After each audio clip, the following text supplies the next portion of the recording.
Nagma Khatun, the foul-mouthed wife of gangster in the cult two-part film Gangs of Wasseypur, to playing the character of a sassy gangster herself as Bholi Punjaban in Fukre, and most recently, she played the demure Lajjo in Hira Mandi. The sheer range of characters played by her has cemented her place amongst the most versatile actors of our times.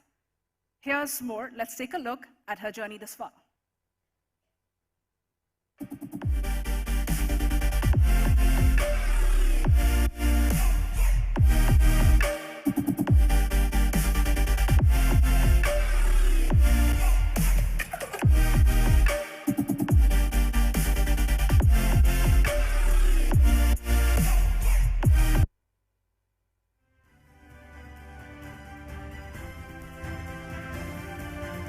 I invite actor Richa Chadha on stage to join Sudha Sudanand, our colleague and consulting editor, for a fireside chat over here for the News9 Global Summit, SHEconomy Summit.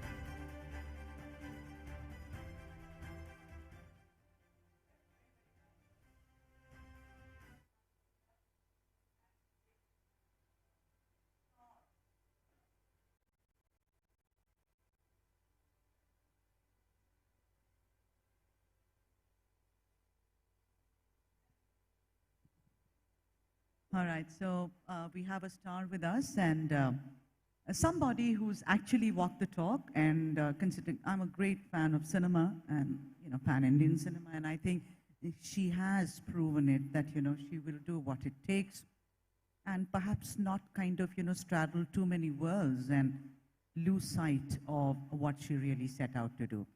Thank you so much, Richa Chadha. Richa, you're a Delhi girl. You did theatre. I've seen you in plays. Let me tell you.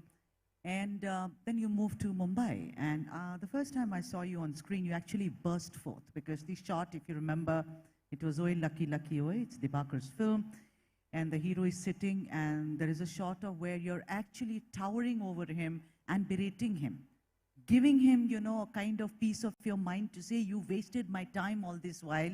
Why are you doing this? I want to ask you something. We've had enough of stories about struggles and nepo kids. I'm not going to go into that, but I'm going to ask you that how easy was it to, not tough, but how easy was it to kind of meander into the world of Hindi cinema?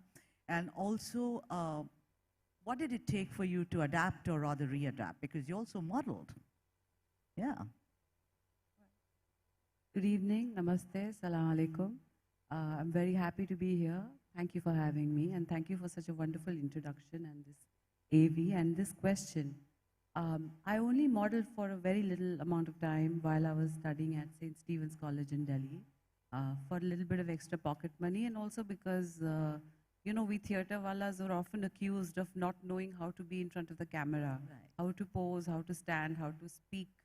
So to get over that initial inhibition, I did a bit of modeling for like a local dairy and a phone and a phone network and Glad such. rags? Did you? Yes, I also entered a pageant because for the same reason. Yeah, right. For the same reason.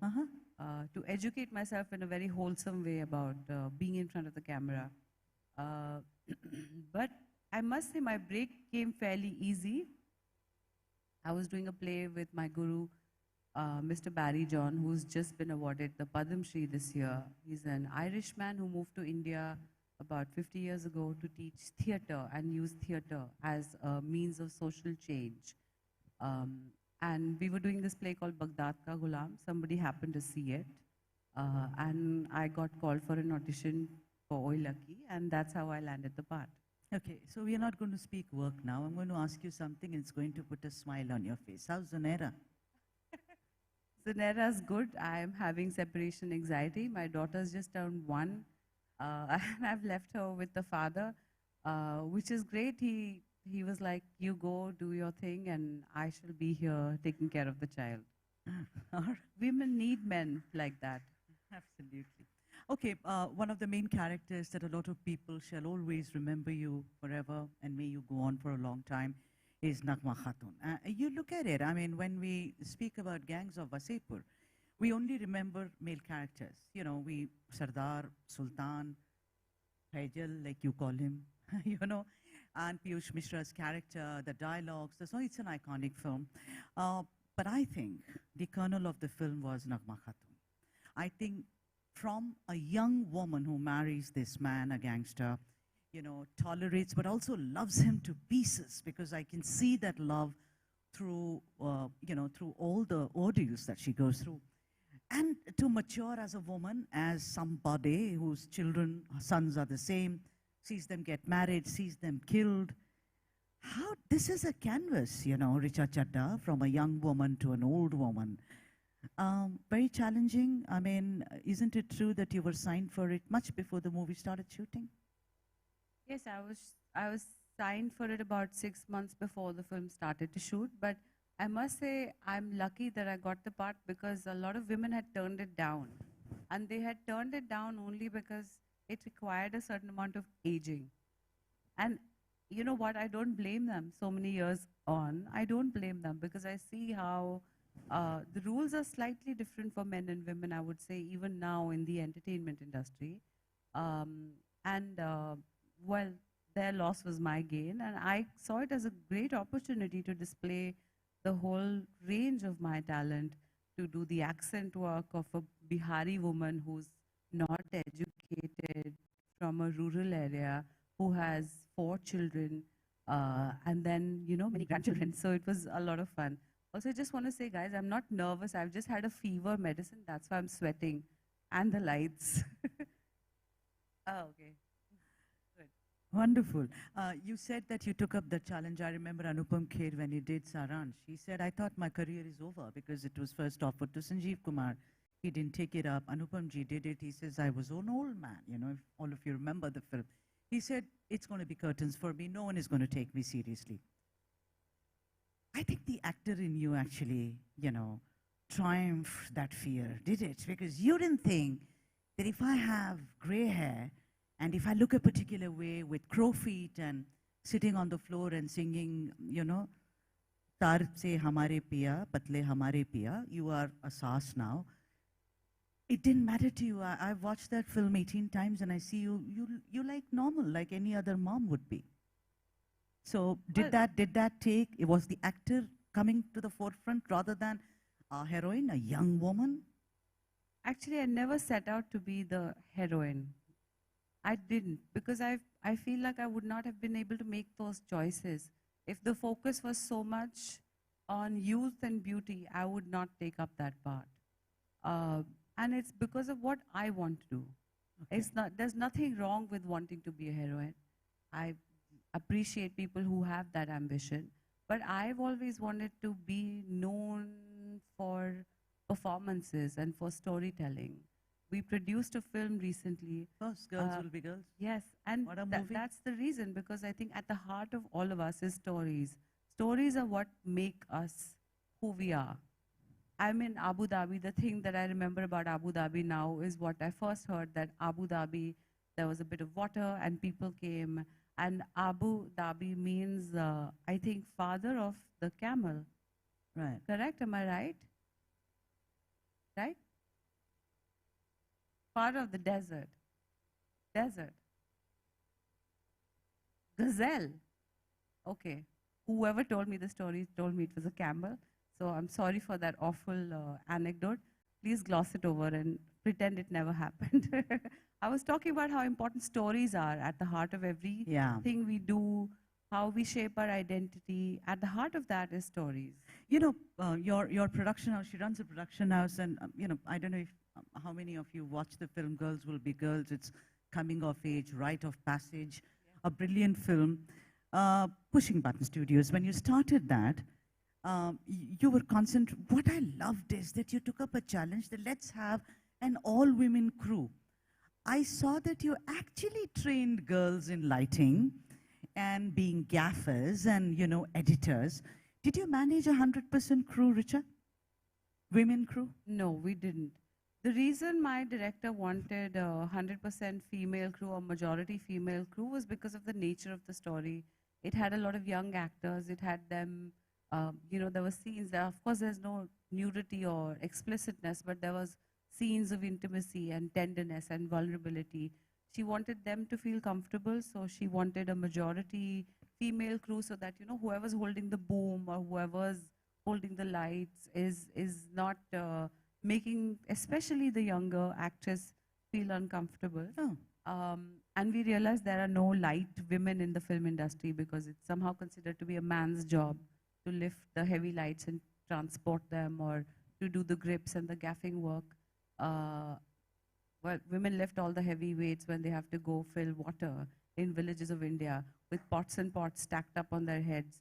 They sometimes walk up to 3 miles, which is insane. So it is untrue that women cannot lift.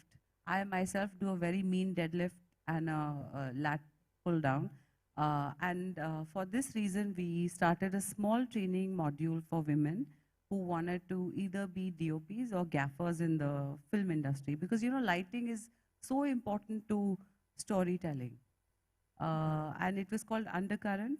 And we are going to do the second edition of it in November this year. It was supported by RE, the camera company, and we applied for a grant to the Berlinale and to MasterCard, and we won a little bit of money, and we actually gave the girls a bit of stipend to go and, leave their day jobs and come in for the classes and do the struggle of trying to be light women in the industry. Today, 2 of them are gaffers, and 1 has become a DOP of Wonderful. the 10.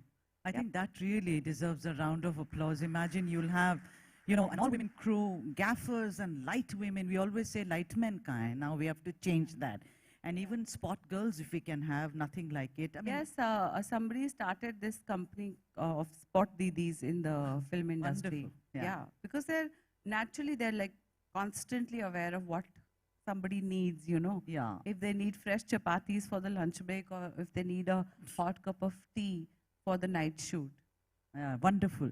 Let's talk about Lajo, your character in Hiramandi. Of course, you've had experience working with Sanjay Leela Bhansali in Goliyon Ki Ras Leela, I remember. But then this was something really unique. Once again, a character, Lajo, who is in love and is so much in love that love overtakes every emotion.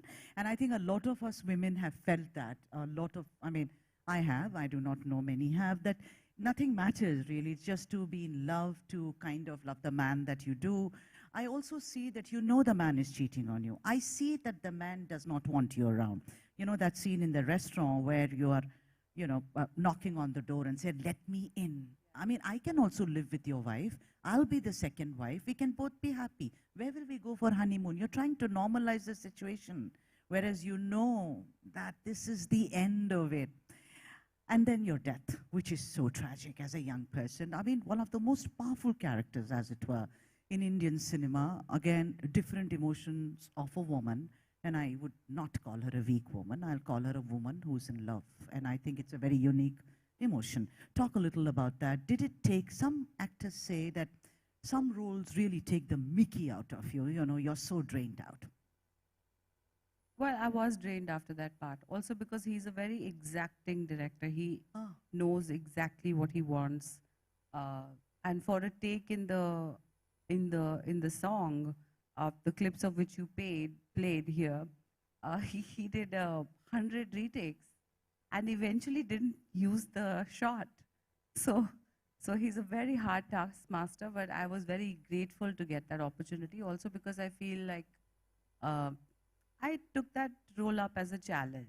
It was the smallest role in the show, and I've been accused of playing so many empowered characters.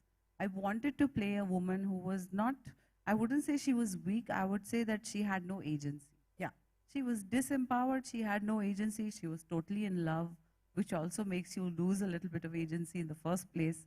And I wanted to, just surrender to this part of this woman who is so desperate to find something to cling on to, something to belong to. And then you go into her history and how, somebody in her family, sold her into the Yes, trade. And that's I correct. still wanted to have dignity for that character.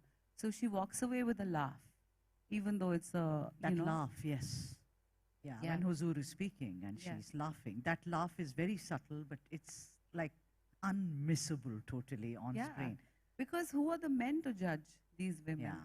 Who are the men who are, who have several lovers and who are obviously not faithful to their wives, but with the tawayafs, it was very much like the gay Shah culture, like men of cultured families would go Yeah. to them to listen to the recitals of music and dance and poetry. But still the women don't belong. They're not looked at with that sense of respect in society. So I wanted to play this part with a tad bit of dignity for that reason. Absolutely. One other question, and I'm going to move track now. There was a time when there were stereotypical women in Indian cinema. Like you're a bad girl, so you're wearing a dress with slits on both sides, you're smoking, you're drinking, you put on a ridiculous blonde kind of a wig. Yeah, but I see films now, I loved Call Me Babe, but then I still see, and correct me if I'm wrong, that women who are shown to be bold, I don't know what that means because I think it's a much abused word. What is boldness for you may not be for me, and it's my choice, and vice versa. I see that they are hopping clubs, they are smoking up. Why do we need that veneer? I mean, Huzur in Hiramandi was very empowered and bold and liberated. And, we have a lot of women in our country who are. Do you think that we are not able to come out of the grammar or that narrative, Richa Chadha? I want to say this might be a little controversial because we are sitting in a room with equal representation of men and women. Nothing against you, but those women that are written like stereotypical characters, that if a woman goes to a nightclub or if she has a beer or smokes a cigarette, she's a bold woman. That description to be the only definition of a bold woman sometimes happens because those women are written by men. If the woman is written by a woman, she will relay her vulnerabilities, she will relay how she balances the house and the Indra Nooyi example, how she balances her professional life. Today I'm here sitting with all of you in Abu Dhabi, this wonderful country. I'm going tomorrow to the Venice Film Festival, and my husband has, volunteered not just to, fully take care of the child, but also of my two wonderful cats. And he's currently with my parents enjoying a meal, and we need that in society for us to look at each other with humanity and normalizing things that are normal. It requires a little bit of nuance in the writing, and I think it's slowly changing with women telling women's stories. Which you plan to do with Pushing Buttons. You've got lots of stories lined up. I've read extensively about it. Yeah. You've got, yeah, I have. Because this first one was a batchmate, the one who did Girls Will Be Girls. Yes, she's one of my oldest and closest friends. We went to college together. And the other which are lined up also they're fantastic. These are stories told by people who've lived them. Yes. It's not somebody who comes right from the top and parachutes down. Yes. Yeah, speak a little about And there are wonderful exceptions to this. There's a film by Imtiaz Ali on the singer Chamkila, performed by Daljit Dosanjh and Parinidhi Chopra. It came on Netflix. I don't know if it's available here in the UAE. It had a wonderful song about women and desire.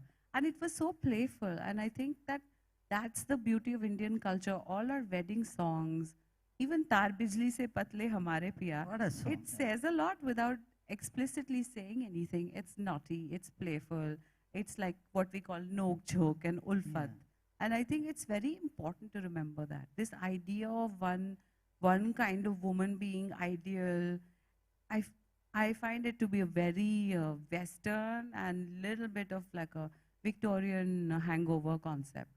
On that note, thank you, Richa. I'm going to ask the audience if any of you may have some questions. We are getting to the end of this session. Please raise your hand and a mic shall be sent to you. Thank you. Anybody?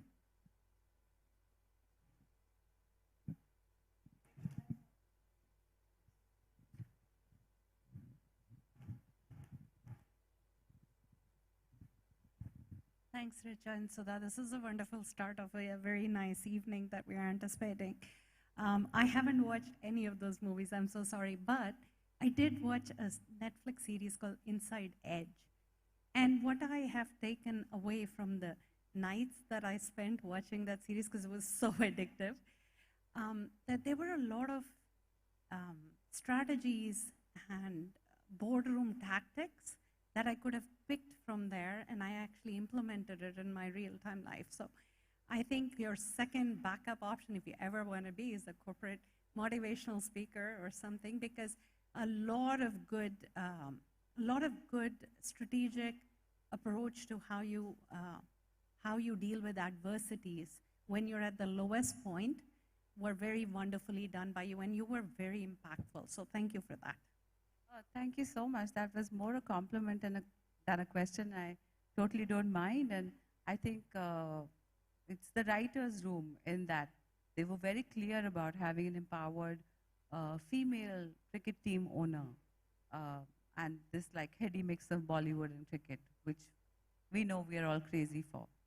Thank you. Anyone? It was Zarina Malik. All right, anyone else from the audience? All right then, Richa. Hi, Chadha. sorry. Uh, Sorry, uh, they were just taking too long Sorry, to get the I'm mic sorry. to me. Yeah, go ahead. Hey, Richa. You're going to hear me speak next, but you'll see the context of my question.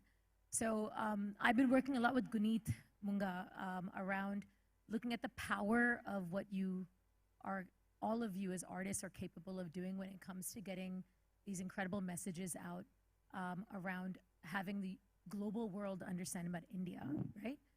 But ultimately, the thing that we keep thinking about is how does those right messages, so whether it's a period end of sentence, or whether it's a kicking balls, or whether it's, frankly, I loved Hira Mandi so much, I can't even begin to explain, but like, how do you get those messages back into the villages where these women actually are the champions of change, and they need that motivation and inspiration to get their stories out and voices as well?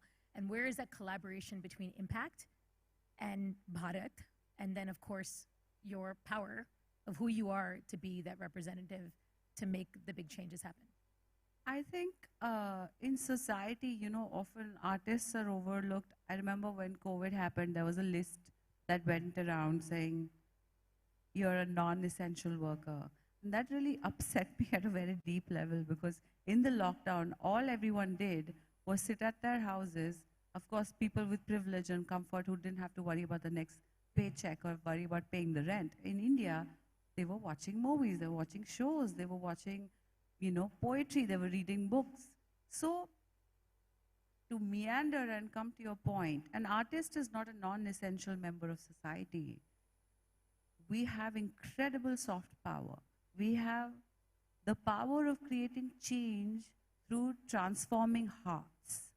And I think sometimes a look, a glance, or a piece of poetry can achieve that in a second. A great piece of shairi can achieve that in a second. And you may not get to it with a very, very well-written, very well-researched academic paper. When you realize the importance of your own agency as an artist and your creative output to the world, we all work hard, we all want to get somewhere, get a bit of success, get a bit of comfort, maybe buy a car, travel a bit. But after that, what? You have to have satisfaction in your job. And for me to get that job satisfaction, I have to consistently push out narratives where I feel like even if the female character is flawed, like she was in Madam Chief Minister, she started off right, and then somewhere along the line became too ambitious and somewhat corrupt, maybe somewhat violent. But she became the first female chief minister of that state. So you have to have a seat at the table. For that to happen, it has to be normalized even in the press. If an Emirati woman goes and climbs the Mount Everest, it becomes easier. It gets done. It opens a door for all the others to follow. So this is something we have to do consistently. As artists, we have to also recognize our soft power and tell stories that make inclusivity and equity possible, because equity and equality are two very different things. And then to speak about a very, very practical solution, especially in a country like India where the divide is very wide, where there are people like me who speak in English, who travel, and there is also somebody who's never gone to school, whose generations have not gone to school. What do you do with that?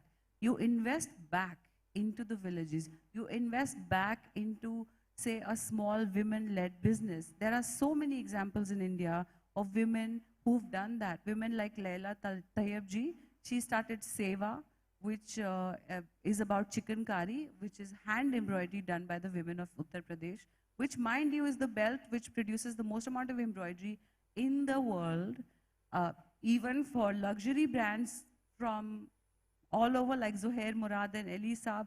All of that stuff gets done in that little belt. or like Lijjat Papad or Amul. These are all cooperatives started and pushed by women. So that is a practical way to do it, to educate via like our gaffing program. These are the things I think we can do.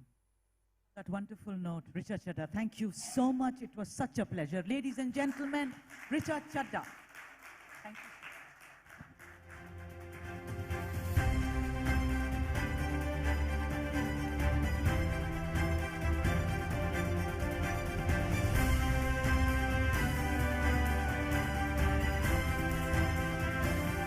And after that riveting conversation, may I please call on stage Ambassador Sanjay Sudhir along with Mrs. Sudhir and our event partner Tola and Carrots founder Rajan Goswami to please present the award for the She Star Award for Cinema to Richa Chadha.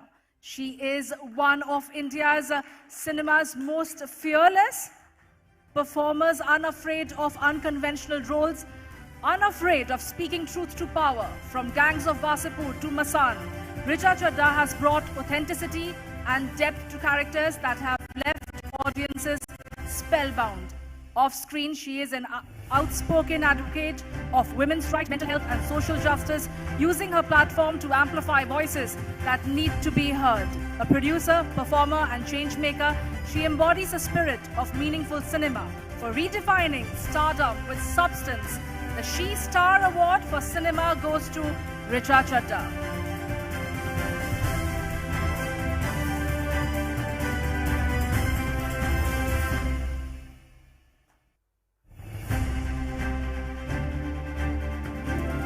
Thank you, Richa Chadha. Thank you, Ambassador Sudhir, Mrs. Sudhir, and Mr. Goswami.